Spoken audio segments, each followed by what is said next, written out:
Hey guys, buhay sa probinsya. So, nagluto ta og pancake dili kay para ini kamatangit ang mga chikiting. Mga na lang ni sila. Unya, dugay man kay nimong mata tag alauna, alas 2 na sa mata diri. Ninyo pa kaayo ni palipot guys, kay ako ra isa nagtikaw-tikaw. Si tatay nasa upos naglawog sa baboy. Unya, kaning akong gihimo nga pancake as bago na siya na recipe kay fluffy style na siya. So mo ni siya na nakapag-process no. Sayo na siya pero puti lang. Ayaw jud i-overmix para inyong pancake is okay ra siya. Dili siya gahi.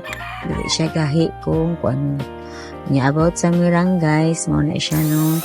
Ang egg white, imo na i-hand mixer. High na nimo ang mixer. Then, tangan mo siya anak o white sugar. Until nga mainhan na siya. Kaya di dagol na lang mo ginahinay sa atong gimix nga dry ingredients with ingredients. So, mura na siya kasayon guys. Ana na dyan na siya kasayon. Then, ang 1 cup nimo guys, pwede lang daganang mahimo. Dagana dyan kay siya mahimo niya. Baga po siya ang resulta sa pancake. O sa kabuok pancake, baga siya. So, ingon ani na ang actual sa tong pancake nga nahimo guys. Nagluto ta no. Ang ako sang gigamit ani is butter. And then, akong gisagulan og mantika para dili kay siya tantong kalas sa butter. Nga gitoppings po na ako og ham and cheese kay para mas mulami jud ang atong pancake para sa atong mga chikiting san mga maldito ug maldita hala pinangga japon kaayo nato no.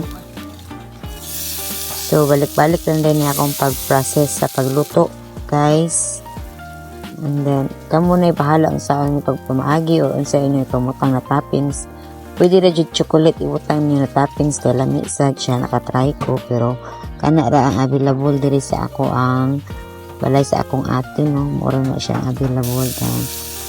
Thank you for watching guys. Mura niya akong video for today kaya nangatulog pa man ni sila. Tugtugay dyan yung mga mata ni mga bata guys kay nagsubog na mong din unya dugay sa sila mga tub. Sumoni ang atong actual sa atong pancake guys. Baga siya nga pagkaluto. Then 1 cup ra ni siya guys. Dagan na jud ang imong mahimo. Nya lami jud siya tinuod man. Lamian jud ni.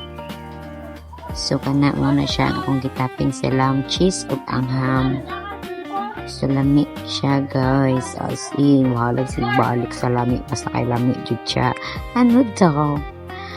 So, maura na siya guys, no? Kay kaning mga chikiting na to guys. O, barag pa man eh. Kung saan ang rasa guys, alauna, no? Pero nangatulog pa ni sila. So, thank you for watching guys. Bye-bye.